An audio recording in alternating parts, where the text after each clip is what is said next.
We have the most amazing Turning Point USA family.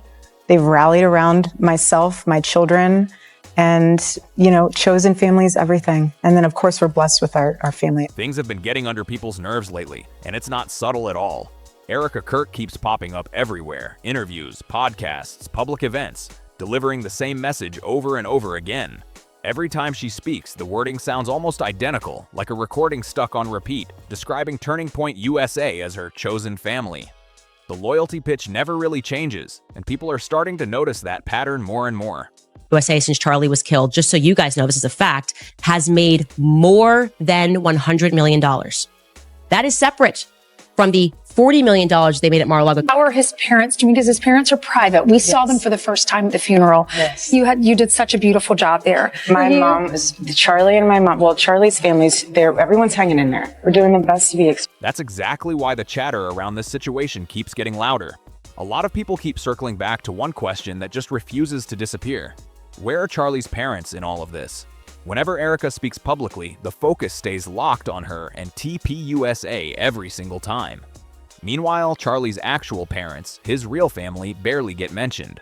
No public updates, no visible appearances, nothing that gives people a sense of where they stand. For viewers watching this story unfold, that quiet space feels strange, almost like a major part of the story is missing. And it's not only random commentators pointing out that tension either. The mood around this situation is noticeable, and people can feel it building. According to reports circulating online, that uneasy feeling may not be limited to internet discussions anymore. It could be getting much closer to home. Some sources claim Charlie's parents, Catherine and Robert Kirk, are allegedly very upset about how everything has unfolded. Looking at it from their side, that kind of reaction would not shock many people. At this point, the discussion is no longer just about tone, messaging, or public appearances. The spotlight has shifted towards something much bigger: money. Serious money. One of the biggest claims floating around is that Erika and Turning Point USA may have financially benefited after Charlie's death. What do you miss most? How are his parents doing? Because his parents are private. We saw them for the first time at the funeral. Yes. You did such a beautiful job there. How are all of y'all doing? You talk a little bit about the kids, but how's your mom doing? I mean, I know she's devastated for you. My mom is Charlie and my mom. Well, Charlie's family's there. Everyone's hanging in there. We're doing the best to be expected. My mom and Charlie, they were best friends. I would always say that Charlie was her favorite child. But the thing that was so special about our Sabbath dinners was that it wasn't about religious protocol. Just hearing that allegation has pulled a lot of attention toward the story and pushed the conversation into a completely different direction. The numbers people are throwing around online are huge. Some conversations mention figures close to $90 million, while commentator Candace Owens has claimed the amount could be even higher. Other reports go even further, suggesting TPUSA may have brought in as much as $140 million in only 3 months. 3 months. Numbers like that naturally make people start asking tough questions. Then attention shifts to leadership. Who was leading the organization during that time? Erika was. She helped run the group and now holds the CEO role, which means her name stays connected to the organization during that period whether supporters like it or not. Once financial questions enter the picture, everything changes quickly. Hey, check this out. Erika Francis, 2019, and Yair Netanyahu. Shabbat Shalom. Timing, decisions, and communication suddenly get examined much more closely. As those claims started spreading, people began digging into the past. And once that kind of digging begins, old details rarely stay buried for long. That curiosity is what pulled the conversation right back toward Charlie's parents, and this is where the situation starts to feel especially tense. Some reports claim Erika has repeatedly ignored them. The kids. Doing the best you could expect. God is good, and we have the most amazing Turning Point USA family. They've rallied around myself, my children, and, chosen family is everything. And then, of course, we're blessed with our family itself. Critics at this point are not calling it simple distance anymore. They are calling it straight-up disrespect. While that debate keeps growing louder, Erika continues appearing in interviews and public conversations, while also promoting Charlie Kirk's new book. The spotlight never really moves. Erika and TPUSA stay right in the center of the attention every time. That contrast is exactly what keeps fueling more criticism and louder discussions across social media.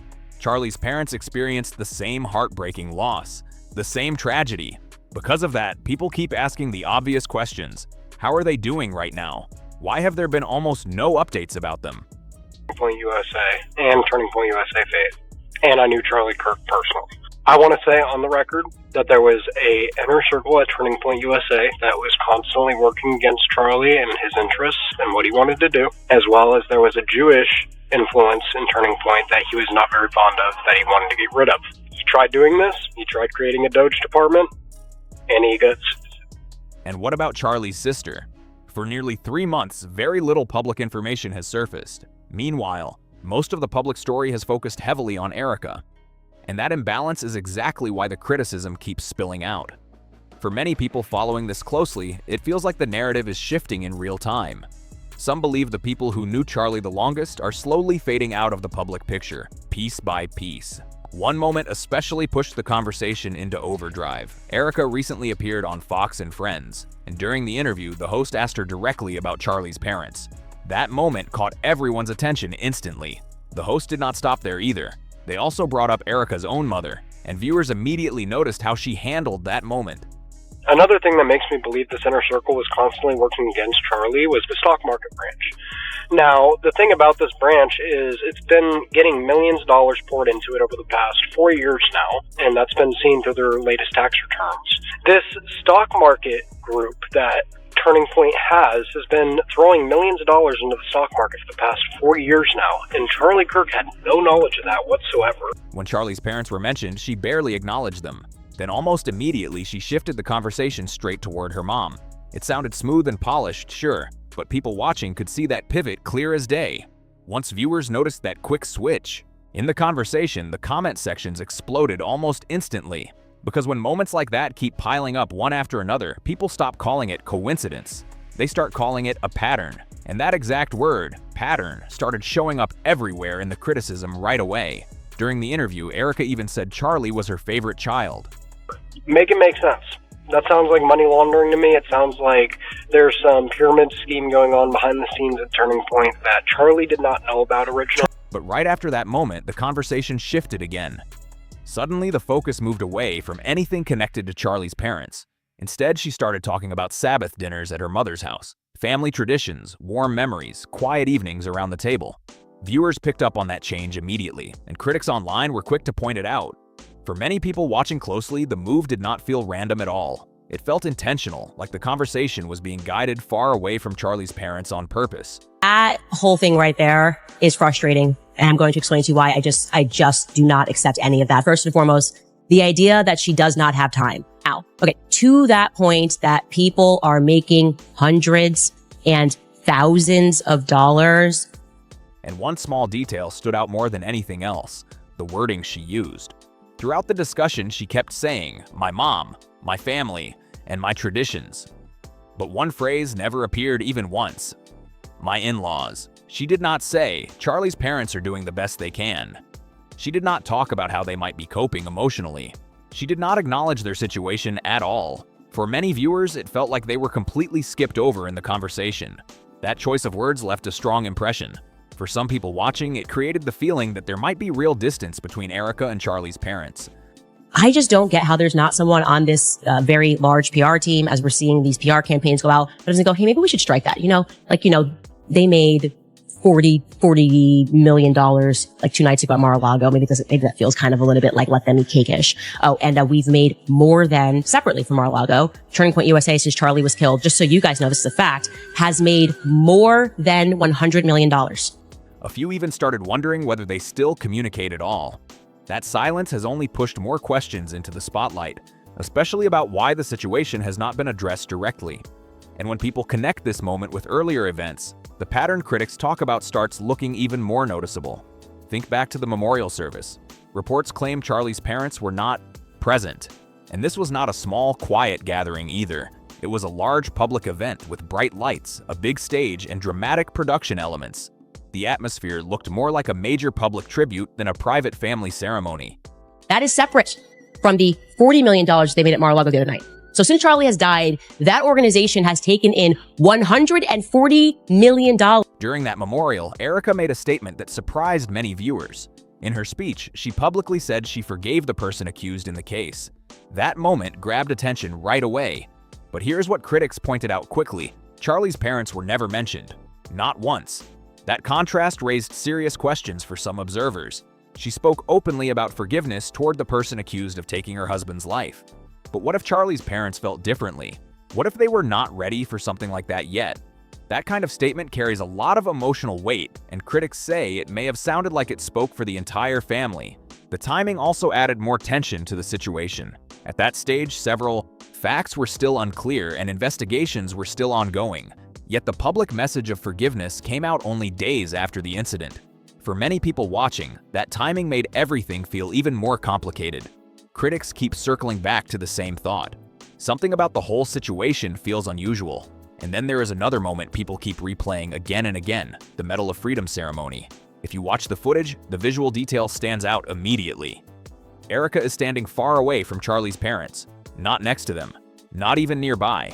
When you go after my family, my Turning Point USA family, my Charlie Kirk show family, when you go after the people that I love, and you're making hundreds and thousands of dollars every single episode, going after the people that I love because somehow they're in on this. Instead, she appears positioned closer to political figures during the ceremony. That detail did not go unnoticed for even a second. Viewers quickly started asking the same question everywhere online. Why? Why would she not stand beside her in-laws during such a major moment honoring their son? In moments like that, where someone stands can send a message whether they mean to or not, and that quiet physical distance spoke loudly to many people watching. Sometimes silence communicates more than words ever could. Charlie was married to Erika for only a few years, but for his parents, he was their son for his entire life. That difference is exactly what has many observers slowing down and looking more closely at everything happening right now. Some people believe the Medal of Freedom should have been presented to Charlie's parents rather than Erika. That opinion did not appear out of nowhere either. Critics say it connects to a larger pattern they believe they are seeing. Because the absence of Charlie's parents keeps standing out again and again. Erika rarely brings them up unless someone directly asks about them. It is not something she introduces on her own. It is not something she places at the center of her interviews. And every time that happens, viewers notice it more and more. Erika often speaks with strong emotion about Charlie's legacy. She talks about his work, his influence, and the mark he left on the political world. That part always comes through clearly. But critics say something important seems to be missing from those moments. They point out that the people who raised Charlie, his parents, the ones who shaped his beliefs long before politics entered the picture, rarely get mentioned in those speeches or interviews. For viewers paying close attention, that silence feels just as loud as anything being said. Instead, Erika keeps repeating a phrase that has now become extremely familiar. Over and over, she says, "TPUSA is my family now." That line pops up constantly. And the more people hear it repeated, the more questions begin forming about what may have been happening inside Turning Point USA during that time. According to claims circulating online, Charlie had allegedly started noticing troubling signs inside the organization before his death. Some reports suggest he saw potential red flags and even called for an internal audit. The allegations claim he may have uncovered questionable financial activity connected to individuals within the group. That detail is a major reason this story keeps gaining traction. At least one former TPUSA employee has reportedly spoken publicly, supporting concerns about unusual activity. That person claimed there were suspicious stock market investments and suggested certain insiders may have been working against Charlie behind the scenes. If allegations like that were ever proven true, it could completely change how people interpret everything surrounding this situation. And when you connect that possibility to what is happening today, the money conversation suddenly feels much heavier. People have also started revisiting an earlier clash between Erika and commentator Candace Owens. At one point, Erika publicly criticized Candace over the money she earned from her YouTube content. She addressed it directly and questioned the way those earnings were being talked about online. But now some critics say that moment looks very different in hindsight. Because around the same time those criticisms were being made, reports claim TPUSA may have brought in as much as $140 million within just 3 months. 3 months? That contrast is exactly why the debate has intensified. When money, leadership, and unanswered questions all collide at once, the story stops looking simple. It starts feeling complicated and uncomfortable for many people following the situation. Critics have not held back either. Some have openly called the situation hypocrisy. Candace Owens did not stay quiet about it. She responded publicly, laid out her own arguments, and made a statement that grabbed major attention. According to Candace, Turning Point USA benefited financially more than anyone else after Charlie's death. Once that claim started spreading online, the conversation exploded across social media and political commentary spaces. Even as those accusations continued circulating, Erika kept repeating the same phrase again and again: TPUSA is my family. For critics, that wording feels strategic. They argue it creates a protective layer around the organization. Their logic is simple. If TPUSA is framed as family, then anyone raising questions about the organization could appear insensitive, almost like they are attacking a grieving widow instead of asking reasonable questions. Candace Owens pointed out that dynamic directly and said the contradiction was impossible to ignore. On one side, Erika criticized others for earning money online. On the other side, reports claim TPUSA was bringing in record-breaking donations. That clash between the two narratives is exactly why this story refuses to disappear. The gap between those viewpoints has people talking louder than ever. And since money keeps appearing in this story, there is another moment people keep bringing up: the Mar-a-Lago fundraiser. That event opened an entirely new round of discussion. The IEWN Mar-a-Lago fundraiser is where the conversation really heats up. Erika hosted a private dinner event where tickets reportedly cost around $10,000 per plate. Yes, $10,000 just to attend a single dinner. This all happened while she was continuing non-stop media appearances, moving from interview to interview without slowing down. The goal of the event was to raise even more money for TPUSA, but that is exactly where critics say the questions begin piling up. Why push such aggressive fundraising if reports already claim the organization brought in well over $100 million within only a few months? That is the question critics keep repeating again and again. People are asking what type of operation requires that level of constant financial support, and the curiosity surrounding it has not faded. It keeps growing louder. Glenn Beck attended the dinner and even posted about it afterward. According to him, nearly 1,000 people showed up for the event, which is an enormous turnout. For a private fundraiser, Glenn Beck also mentioned that TPUSA has big projects planned for 2026. On the surface, that sounds bold and exciting. Big plans, big vision, big momentum. But for critics watching closely, that statement also raised a fresh round of eyebrows. Because while all this fundraising is happening, some numbers tied to the organization's media presence appear to be moving in the opposite direction. Reports claim TPUSA-related podcasts have slipped to around number 94 on the Apple Podcasts rankings. That is a noticeable drop. Not too long ago, they were reportedly sitting comfortably inside the top 10. Now they seem to be sliding down the charts, and observers online have definitely picked up on that shift. Because of that change, critics keep asking one very direct question. If influence is declining, why is fundraising accelerating even more? The math does not seem to line up for many people following the story. For some observers watching everything unfold, it almost feels like public confidence may not just be slowly fading. It could be dropping faster than expected. When you zoom out and look at the bigger picture, the conversation starts moving beyond grief or complicated family dynamics.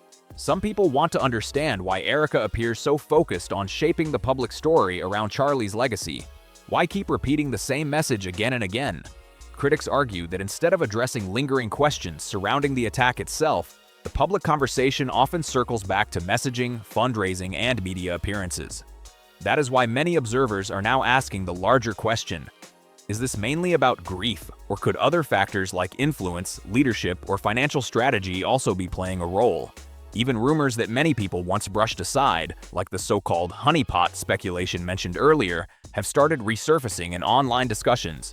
That does not mean those claims are proven, but the fact that people are revisiting them shows just how intense the public scrutiny around this situation has become. When critics line everything up side by side, the major financial surge, the non-stop fundraising events, the constant media appearances, the quiet distance surrounding Charlie's parents, and the shifting focus around his legacy, it creates a picture that many observers say feels complicated. Add in the defensive tone, the emotional framing, and the pressure some people feel to stop asking questions, and a lot of viewers are reaching a similar conclusion. This situation does not feel simple. And it certainly does not feel random. When patterns appear again and again like this, people naturally begin wondering if there are missing pieces to the story. The more details stack up, the harder it becomes for critics to brush everything aside as coincidence. Now the conversation turns to you. What do you think this situation is really about? Grief, influence, money, power, or something else entirely? Drop your thoughts in the comments. If this story made you stop and think, make sure to like the video, share it, and subscribe so you do not miss what comes next. See you in the next one.